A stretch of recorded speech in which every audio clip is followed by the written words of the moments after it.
to what Tammy and JB said, but I will say we are so lucky to have them as our leaders. Tammy's a fighter. Governor Pritzker has done an incredible job that people across the country are noticing. So I want to thank them. I want to thank all the elected officials, Congressman Schneider. I'm not going to go through the whole list. My great friend Jan Schakowsky, who I love, like she's a member of my own family. I love you. Thank you for your leadership and for your guidance. Tracy, thank you for all that you've done in Northfield. This is really incredible. When I ran for state treasurer in 2006, Northfield Township then did not have this type of energy and this type of attendance. So congrats on the organization for Bill, but the tremendous work you've done. There are a lot of speakers, so I'm going to try and be as brief as possible. But there's a lot at stake in this election.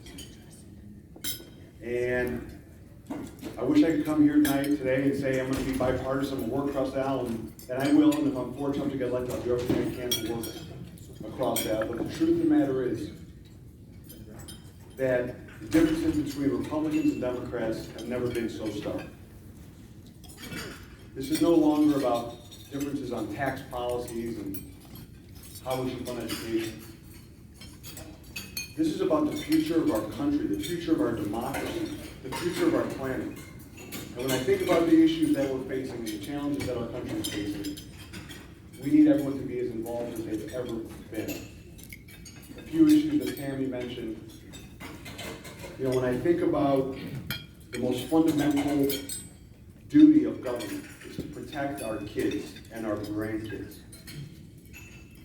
And when little kids are getting butchered and murdered in their own schools, and you have one party that's willing to fight to get these weapons of war off our streets, to try and do everything we can to save every life, whether it's on a parade route, whether it's in a classroom, and you have one party that truly does not give a shit about these people's lives, only cares about the NRA, that is shameful. It's dangerous. It should scare all of us. I have a first grader. I took him to the bus stop the morning after Texas. And I looked at my wife in the eye and I said, what if we never see our daughter again? What about these families that will never see their kids again? That's what's at stake in this election. When I think about allowing women to make decisions on behalf of their own bodies, as the father of 3 little girls, you have one party that's saying, let's protect women's choice. Let's let them make decisions that are already grueling and difficult. And one party that is literally taking us back in time. Literally taking us back in time. That's what's at stake in this election.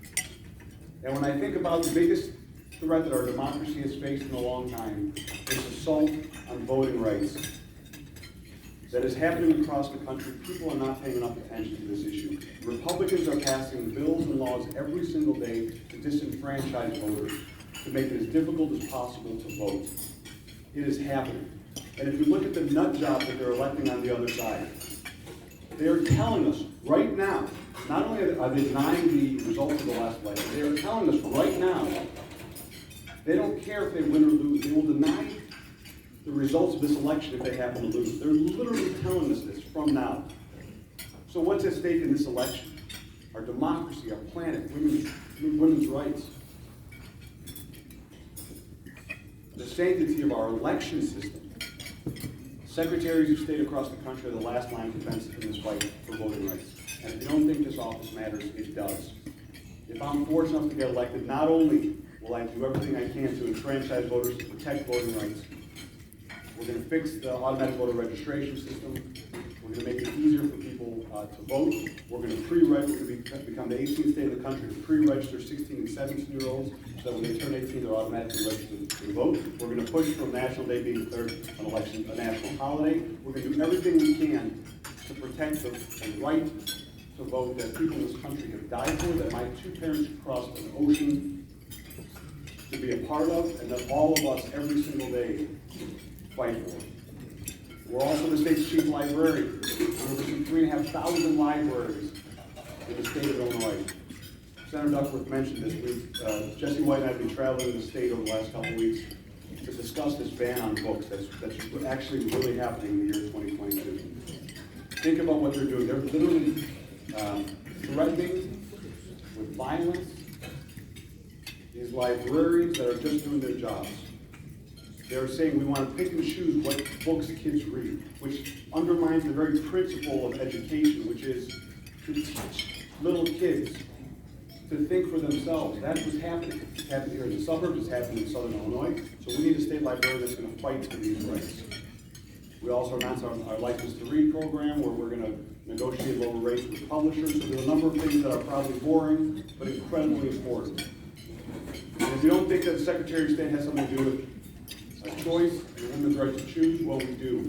I was very proud a few months ago that we announced that we're going to work on legislation with Representative Williams and Kelly Cassidy to look at these automatic license plate readers, which is pretty scary. What we're seeing across the country is these law enforcement agencies are actually taking the data from these automatic license plate readers, and they're looking at people who are traveling across state lines to get abortions, and they're giving it back to the states, and they are being arrested, they're being fined, and they're being put in jail for trying to get abortions. So we're going to pass legislation to make sure that these automatic license plate readers are only used for law enforcement purposes only. This is an important race. Every race is important. The judges out there who do crucially important work, the state reps, the state senators, we need you. So when I think about these issues, and I think about the challenges we face, we need everyone to continue to be involved, to fight for democratic values, to fight for those who don't always have a voice for themselves, to fight for the little boys and girls who are getting killed in their own schools, who aren't allowed to vote. So please, knock on every door. Tell every single person you know why this election is so crucially important. The difference between the two parties could not be more stuff. And as I think about my 3 little daughters every single day, I think about what kind of a country I want to leave them, what kind of a democracy do I want to leave them. And when times got tough, did people step up and lead? They sit back and allow themselves to get ruled by a party that doesn't care about science, doesn't care about integrity, doesn't care about character, doesn't care about the truth, doesn't care about democracy, and doesn't care about the future. That's what it comes down to. So I'm thrilled to be here with all of you. Thank you, Tracy. Thank you to the Northfield Township Democrats. We have 4 weeks and a couple days left. Let's go kick some ass. Thank you.